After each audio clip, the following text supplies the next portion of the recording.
नमस्कार विद्यार्थी मित्रांनो, कसे आहात? मी आहे तुमचा मित्र किरण देशपांडे आणि आज आपण शिकणार आहोत मॉडेल ऑक्झिलरीज पार्ट 2। मित्रांनो, मागील व्हिडिओमध्ये आपण shall, will, should, would, can, कुड या मॉडेल ऑक्झिलरीज बद्दल सविस्तर अशी माहिती घेतली। आज आपण मे, माइट, मस्ट, ऑट टू, नीड टू आणि डेअर या मॉडेल ऑक्झिलरीज बद्दल माहिती घेणार आहोत। चला तर मग बघूयात। मित्रांनो, 7व्या क्रमांकाचं म्हणजे काल 6 बघितले ना, म्हणून 7व्या क्रमांकाचं 7व्या क्रमांकाचं मॉडेल ऑक्झिलरी आहे मे। आता हे मे कुठे वापरतात, कोणत्या कर्त्यानंतर वापरतात ते बघूयात। मे या मॉडेल ऑक्झिलरी सोबत मुख्य क्रियापदाचे पहिले रूप येते। आता याचा पहिला वापर किंवा पहिला नियम पॉसिबिलिटी म्हणजे शक्यता व्यक्त करण्यासाठी मेचा वापर करतात। उदाहरणार्थ, वी मे बी लेट, आम्हाला उशीर होऊ शकतो किंवा आपल्याला उशीर होऊ शकतो। दुसरे एक उदाहरण, ही मे बी ॲट होम, तो घरी असू शकतो। आता मे याच मॉडेल ऑक्झिलरीचा दुसरा उपयोग बघूयात। परमिशन, ज्याला जनरली आपण परमिशन असं म्हणतो। परमिशन अर्थात परवानगी देण्यासाठी किंवा परवानगी घेण्यासाठी मेचा वापर करतात। उदाहरणार्थ, मे आय कम इन, मी आत येऊ का? दुसरे एक उदाहरण, मे आय सिट हिअर, मी इथे बसू शकतो का? आपण रेल्वेमध्ये किंवा बसमध्ये किंवा अजून कुठे दवाखान्यामध्ये वगैरे गेल्यानंतर असं विचारतो की नाही, मे आय सिट हिअर, मी इथे बसू शकतो का? आता बघूयात माइट। 8व्या क्रमांकाचं मॉडेल ऑक्झिलरी आहे माइट। माइट या मॉडेल ऑक्झिलरी सोबत मुख्य क्रियापदाचे पहिले रूप येते। याचा माइट वापरण्याच्या संदर्भातला पहिला उपयोग बघूयात किंवा हवं तर पहिला नियम असं देखील तुम्ही म्हणा। पॉसिबिलिटी म्हणजे शक्यता व्यक्त करण्यासाठी माइट वापरतात। उदाहरणार्थ, ही माइट बी हंग्री, तो कदाचित भुकेलेला असेल, म्हणजे तो कदाचित भुकेला असेल। दुसरं एक उदाहरण, शी माइट कम हिअर, ती इथं येणं शक्य आहे। आता बघूयात मस्ट। मस्ट या मॉडेल ऑक्झिलरी सोबत मुख्य क्रियापदाचे पहिले रूप येते। मस्ट वापरण्याच्या संदर्भातला पहिला नियम किंवा पहिला उपयोग बघूयात। नेसेसिटी और कंपल्शन अर्थात गरजेची किंवा नाइलाजाची कल्पना व्यक्त करण्यासाठी किंवा दर्शविण्यासाठी मस्ट वापरतात। उदाहरणार्थ, we must obey the laws, आपण कायद्याचं पालन करायलाच पाहिजे। दुसरे एक उदाहरण, one must work or starve, प्रत्येकाने काम करायला पाहिजे नाहीतर उपाशी राहा, असं म्हणतात ना आपले मोठे लोक किंवा एल्डर लोक सांगतात आपल्याला, काम करा नाहीतर उपाशी मरा। याचा अर्थच असा होतो की one must work or starve. आता अजून एक नियम बघूयात मस्टच्या संदर्भातला। फिक्स्ड डिटर्मिनेशन और इंटेन्शन म्हणजे दृढ निश्चयाची आगर विचाराची कल्पना व्यक्त करण्यासाठी किंवा दर्शविण्यासाठी मस्ट वापरतात. उदाहरणार्थ, I must finish my essay by the evening. अर्थ, मी सायंकाळपर्यंत माझा निबंध पूर्ण करायलाच पाहिजे. याच्यामध्ये काय दिसतंय? It shows fixed determination or intention, म्हणजे दृढ निश्चय दिसतो. मित्रांनो, मस्ट वापरण्यासंदर्भाचा अजून एक नियम बघूयात किंवा अजून एक याचा उपयोग बघूयात. ड्युटी अर्थात कर्तव्याची कल्पना व्यक्त करण्यासाठी किंवा दर्शविण्यासाठी मस्ट वापरतात. उदाहरणार्थ, we must pay our debts, म्हणजे आधी सोपं इंग्रजीतून सांगतो, it is our duty to pay our debts. उदाहरणार्थ असं दिलेलं आहे. आता याचा मराठीतून अर्थ असा आहे की कर्ज फेडणं हे आपलं कर्तव्य आहे. नाही तर कर्ज घ्यायचं, मग बँकेचं असेल, अजून कोणाकडून हात उसने असतील, पण कर्ज काही फेडायचंच नाही. हे जमणार का? अजिबात नाही जमणार. म्हणून we must pay our debts, कर्ज फेडणे हे आपलं कर्तव्य आहे. अजून एक उदाहरण, अ जज must be impartial.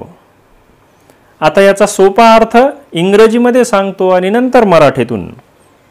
It is the duty of a जज टू बी इम्पार्शियल, म्हणजे न्यायाधीशाने, न्यायाधीश जो असतो का नाही, न्यायाधीशाने वस्तुनिष्ठ असलेच पाहिजे. म्हणजे एखादा गुन्हा केलेला आहे, तो गुन्हा जर त्याच्या मुलाने नातेवाईकाने केला तर त्याच्यासाठी वेगळी शिक्षा, आणि तोच गुन्हा जर समाजातील इतर व्यक्तींनी केला तर त्याच्यासाठी अधिक वेगळी आणि जरा त्रासदायक शिक्षा. असं जमेल का? म्हणून हे उदाहरण इथं दिलेलं आहे, अ जज मस्ट बी इम्पार्शियल. चौथा वापर बघूयात आपण मस्टचा. Certainty of belief in some facts, म्हणजे एखाद्या घटनेबद्दलची कल्पना व्यक्त करण्यासाठी किंवा दर्शविण्यासाठी मस्ट वापरतात. उदाहरण, she must be dead by this time. आता तिने नक्कीच प्राण सोडला असेल, म्हणजेच आता ती नक्कीच मेली असेल. दुसरं एक उदाहरण, you must be mad to say that. तसं म्हणतोस म्हणजे तू नक्कीच वेडा आहेस, किंवा असंही म्हणता येईल आपल्याला, तू तसं म्हणतोस म्हणजे तू नक्कीच वेडा आहेस. मित्रांनो, मस्ट वापरण्याच्या संदर्भातला अजून एक नियम बघूयात. इनएव्हिटेबिलिटी अर्थात अपरिहार्यतेची कल्पना व्यक्त करण्यासाठी किंवा दर्शविण्यासाठी मस्ट हे मॉडल ऑक्झिलरी वापरतात. उदाहरणार्थ, all beauty must wither and perish. सर्व प्रकारचं सौंदर्य हे सुकून नष्ट होणार आहे, म्हणजे नष्ट होणार आहे, टिकणार काहीच नाहीये. अजून एक उदाहरण बघूयात. All that is living must die. सर्व सजीव मरणारच आहेत, म्हणजे ज्यांच्यामध्ये जीव आहे ते आज ना उद्या मरणारच आहेत. आता आपण ऑट टू या मॉडल ऑक्झिलरी बद्दलची माहिती घेऊया. ऑट टू सोबत मुख्य क्रियापदाचे पहिले रूप येते. मित्रांनो, ही सगळी माहिती तुम्ही नीट लक्षपूर्वक ऐका, कारण ही माहिती अतिशय महत्त्वाची आहे. ऑट टू या मॉडल ऑक्झिलरीचा उपयोग करायला पाहिजे या अर्थाने केला जातो, परंतु ऑट टू पेक्षा शुडचा उपयोग जास्त होतो. म्हणजे ऑट टू आणि शुड हे जवळपास सारख्याच अर्थानं वापरतात, परंतु ऑट टूच्या ऐवजी लोक जास्त शूडचा वापर करतात. उदाहरणार्थ, वी ऑट टू रिस्पेक्ट आवर एल्डर्स. आपण आपल्या मोठ्यांचा आदर करायला पाहिजे. आता इथं ऑट टूच्या ऐवजी तुम्ही शूड सुद्धा वापरू शकता. म्हणजे कसं, we should respect our elders, त्याच्याऐवजी आपण ऑट टू शिकत आहोत म्हणून असं वाक्य आहे हे. वी ऑट टू रिस्पेक्ट आवर एल्डर्स. अजून एक उदाहरण घेऊयात. वी ऑट टू लव्ह आवर नेबर्स. आपण आपल्या शेजाऱ्यांवर प्रेम करायला पाहिजे. मित्रांनो, सगळे शेजारी असे प्रेमळ नसतात, तर काही शेजारी भांडकुदळ देखील असतात बरं का. गंमत केली आहे तुमची मी. आता ऑट टू वापरण्यासंदर्भातला एक दुसरा नियम बघू किंवा त्याचा उपयोग बघू. स्वाभाविकपणे तसे शक्य आहे हे दर्शविण्यासाठी किंवा व्यक्त करण्यासाठी ऑट टू वापरतात. म्हणजे स्वाभाविक आहे ते असं या अर्थानं. उदाहरण, ही ऑट टू बी अ फूल. तो मूर्ख असला पाहिजे. म्हणजे एखादा मूर्खासारखा वागत असेल, वेड्यासारखा वागत असेल, तर लोक असं म्हणतात की नाही, तो मूर्ख असला पाहिजे हे असं करायला. म्हणजे अजून एक उदाहरण, ही ऑट टू बी टायर्ड. तो थकलेला असला पाहिजे. म्हणजे दिसायला त्याची बॉडी लँग्वेजवरून, त्याच्या देहबोलीवरून लक्ष देते की हा माणूस आता चालताना, बोलताना, वागताना कसं बोलतोय, कसं वागतोय. तर त्याच्या एकंदरीत देहबोलीवरून, इट मीन्स बॉडी लँग्वेजवरून लक्ष देते की तो आता थकलेला असला पाहिजे. मित्रांनो, पुढचा ऑक्झिलरी आहे नीड टू. तर आता आपण नीड टू या मॉडल ऑक्झिलरी बद्दलची माहिती घेऊयात. नीड टू या मॉडल ऑक्झिलरी सोबत मुख्य क्रियापदाचे पहिले रूप येते. पहिला वापर बघूयात नीड टूचा. एखादी क्रिया करण्याची गरज आहे आणि म्हणून ती करायला पाहिजे असा अर्थ दर्शविण्यासाठी किंवा व्यक्त करण्यासाठी नीड टू या मॉडल ऑक्झिलरीचा उपयोग करतात किंवा वापर करतात. उदाहरणार्थ, कारण नुसतं मी जर उपयोग सांगितले किंवा वापर सांगितले आणि तुम्हाला जर उदाहरण दिले नाही तर ते चटकन लक्षात येत नाही. म्हणून तुम्हाला उदाहरणं जर दिले तर तुम्हाला यांचा वापर समजायला थोडीशी मदत होते. आणि हा व्हिडिओ एकदा दोनदा ऐकून याचा वापर तुमच्या चांगला लक्षात राहतो असं मला वाटतं. एक उदाहरण बघूयात. We need to work together. आपण सगळ्यांनी मिळून काम करण्याची गरज आहे. अजून एक उदाहरण, we need to read this book once again. आपण हे पुस्तक आणखी एकदा वाचण्याची गरज आहे. आणि एक उदाहरण अजून घेऊयात. We need to work hard. आपण जास्त मेहनतीने काम करण्याची गरज आहे. फ्रेंड्स, नीड टूचा अजून एक वापर बघूयात, अजून एक उपयोग बघूयात. नीडचा उपयोग मुख्य क्रियापद म्हणून गरज असणे या अर्थाने होतो. उदाहरणार्थ, आय नीड युअर हेल्प. मला तुझ्या मदतीची गरज आहे. I needed some money. दुसरं उदाहरण, आय नीडेड सम मनी. मला काही पैशांची गरज होती. तिसरा उपयोग बघूया त्याचा नीड टूचा. औपचारिक इंग्रजीमध्ये, ज्याला आपण फॉर्मल इंग्लिश असं म्हणतो, औपचारिक इंग्रजीमध्ये नीड सहाय्यकारी क्रियापद म्हणून होकारार्थी, प्रश्नार्थी वाक्यात वापरतात. उदाहरणार्थ, need we take our umbrellas with us. आपण आपल्या छत्र्या सोबत नेण्याची गरज आहे का? प्रश्नार्थी वाक्य आहे आणि हे होकारार्थी म्हणजे निगेटिव्ह नाही आहे याच्यामध्ये. दुसरं एक उदाहरण, need I buy this book? मला हे पुस्तक विकत घेण्याची गरज आहे का? प्रश्नार्थी पण आहे आणि होकारार्थी पण आहे. मित्रांनो, नीड टू चा अजून एक उपयोग बघूयात. बघा, तुम्हाला वाटलं नसेल की एवढ्या मॉडल ऑक्झिलरीजचे एवढे उपयोग असतील, कारण आपण त्याकडे कधी एवढं बारकाईने आणि महत्त्व देऊन लक्षच देत नाही आहेत.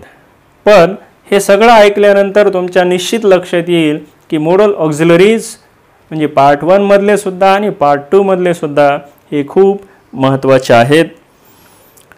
एक नियम बघूयात आपण, चौथा नियम किंवा त्याचा वापर.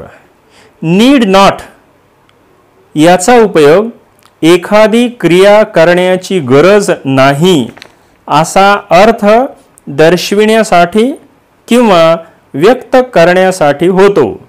उदाहरण, यू नीड नॉट वरी, तुम्हाला काळजी करण्याची गरज नाही. आणि अजून एक उपयोग, उदाहरण, यू नीड नॉट हरी, तुम्हाला घाई करण्याची गरज नाही. म्हणजे पहिलं आहे यू नीड नॉट वरी आणि दुसरं आहे यू नीड नॉट हरी. पहिलं वाक्य तुम्हाला काळजी करण्याची गरज नाही आणि दुसऱ्या वाक्यामध्ये तुम्हाला घाई करण्याची गरज नाही. मित्रांनो, the last but not the least या मॉडल ऑक्झिलरीजचं शेवटचं मॉडल ऑक्झिलरी आहे डेअर.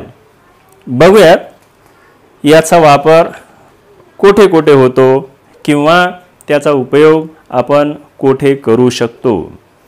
डेअर या मॉडल ऑक्झिलरीचा उपयोग हिम्मत असणे या अर्थाने प्रश्नार्थी आणि नकारार्थी वाक्यात केला जातो. उदाहरणार्थ, I dare not tell him, माझी त्याला सांगण्याची हिम्मत नाही. दुसरं एक उदाहरण, dare you take such a step, तुझी असे पाऊल उचलण्याची हिम्मत आहे का? अजून एक नियम बघूया डेअरचा. डेअर या मॉडल ऑक्झिलरीजचा अजून एक उपयोग, राग व्यक्त करण्यासाठी डेअर या मॉडल ऑक्झिलरीचा उपयोग होतो. उदाहरणार्थ, how dare you go there, तुझी तिथे जाण्याची हिम्मत कशी झाली. How dare you criticise me, दुसरं उदाहरण, माझ्यावर टीका करण्याची तुझी हिम्मत कशी झाली. तिसरं एक उदाहरण घेऊयात, how dare he touched my body, माझ्या शरीराला स्पर्श करण्याची त्याची हिम्मत कशी झाली. मित्रांनो, या सर्व मॉडल ऑक्झिलरीजचा व्यवस्थित लक्षपूर्वक आणि बारकाईने अभ्यास करा. हे अतिशय महत्त्वाचं आहे. तुम्हाला मॉडल ऑक्झिलरीज चांगल्या येत असतील, म्हणजेच त्यांचा अभ्यास चांगला झाला असेल, त्यांचा सराव देखील चांगला झाला असेल, तर तुम्हाला इंग्रजी भाषेचे 5ही कौशल्ये, ज्याला आपण स्किल्स असं म्हणतो, लँग्वेज स्किल्स, हे 5ही कौशल्ये तुम्ही चांगल्या प्रकारे आत्मसात करू शकाल. आता तुम्ही म्हणणार, सर कोणते आहेत ती 5 कौशल्ये? तर मी मागच्याही व्हिडिओमध्ये सांगितलेली आहेत, परंतु आजही सांगतो मी. 5 कौशल्य आहेत. लिसनिंग म्हणजे श्रवण, स्पीकिंग म्हणजे बोलणं, रीडिंग म्हणजे वाचन, रायटिंग म्हणजे लेखन करणे, आणि कम्युनिकेशन किंवा कॉन्व्हर्सेशन स्किल म्हणजे ज्याला संवाद कौशल्य असं आपण म्हणतो. या 5ही कौशल्यावर मी पुढे तुम्हाला स्वतंत्र असे व्हिडिओज देणार आहेत. ते कसं आत्मसात करायचं, कसं अवगत करायचं आणि त्याच्यामध्ये परफेक्शन म्हणजे परिपूर्णता, परिपक्वता कशी आणायची या संदर्भात मी तुम्हाला व्हिडिओज देणार आहे. मित्रांनो, मॉडल ऑक्झिलरीज क्वचित प्रसंगी मेन वर्ब किंवा प्रिन्सिपल वर्ब अर्थात मुख्य क्रियापदे म्हणूनही कार्य करतात. मी तुम्हाला काही उदाहरणं घेऊन दाखवलेली देखील आहेत. आता ही समज जी आहे तुम्हाला थोड्या अभ्यासाने नक्की येईल. तेव्हा मॉडल ऑक्झिलरीजचा चांगला अभ्यास करा. ही क्रियापदे तुम्हाला ज्या ठिकाणी तुम्ही अभ्यास करतात त्या ठिकाणी कागदावर लिहून चिटकून ठेवा. अधूनमधून जाता येता त्यांच्याकडे बघा आणि ते पाठ करा. मित्रांनो, ही माहिती तुम्हाला आवडली असल्यास लाईक करा, कमेंट करा, तुमच्या मित्रमैत्रिणींना शेअर करा आणि हो, या चॅनलला सबस्क्राईब करा. आणि मित्रांनो, इंग्रजी भाषेबद्दलची अधिक माहिती, अधिक ज्ञान घेण्यासाठी पुढील व्हिडिओज बघत रहा. थँक्यू.